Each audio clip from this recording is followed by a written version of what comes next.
បាទសួស្តីអ្នកទាំងអស់គ្នាហើយនៅក្នុងវីដេអូនេះគឺយើងមកមើលជាមួយនឹងហ្គេម Jigsaw រៀមទាំងអស់គ្នាតែគាត់ថាហ្គេមនេះគឺយើងអាចអូតូទៅលើការ spin បានអញ្ចឹងណាហើយយើងធ្វើការដកលុយ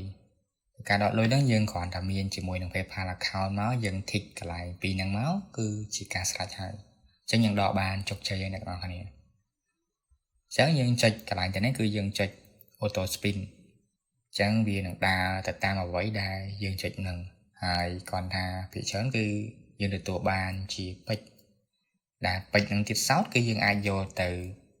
ដូរជាលុយហើយ transfer វាទៅកាន់ PayPal account របស់យើងបានតែគាត់ថានៅក្នុងនេះយើងចង់ claim វាឬក៏យើងចង់ទទួលបានបន្ថែមទៀតអីគឺយើងមើលទៅលើវីដេអូណាចាំគាត់ថាវីដេអូហ្នឹងតាមវិនាទីរបស់វាដែលវាកំណត់ចឹងពេលដែលយើងមើលចប់ទៅយើងនឹងទទួលបានចំនួនកាក់ហ្នឹងបន្ថែមទៀតហើយមិនចំនួនកាក់ឯអ្នកទាំងអស់គ្នាជាស្រ័យផងចំនួនពេជ្រទៅតាមហ្នឹងផងដែរហើយដោយកន្លែងនេះគឺយើង auto spin ទៅវាមកចង់កន្លែងគុណសោហ្នឹងបានហើយគាត់ថាគុណសោនេះគឺយើងបើកទៅជួនកាលបានកាក់ជួនកាលបានពេជ្រចឹងហើយបើសិនយើងចង់ add បន្ថែមទៀតយើងចុចអាកន្លែងហ្នឹង3មកមើលវីដេអូទៅយើងនឹងទទួលបាន3គុណសោទៀតហើយតែដូចនេះខ្ញុំអត់បានចុចបន្តទៀតទេខ្ញុំមើលទៅលើវីដេអូបន្តទៀតចឹងគ្រាន់តែថាហ្គេមនេះគឺវាមានចំនួនម៉ោងមកវាដែលយើងដកបានចឹងវាអាចបានដកបានរហូតទៅតាមអ្វីដែលយើងលេងចឹងទេតែយើងអាចឆ្លៀតពេលបាន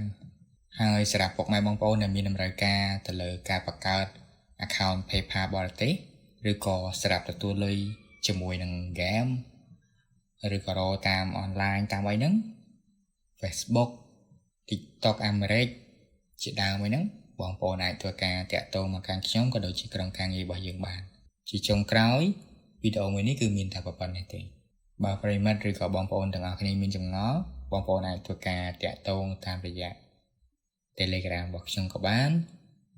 ឬក៏ comment នៅខាងក្រោមវីដេអូនេះបានសូមអរគុណនិងសូមជម្រាបលា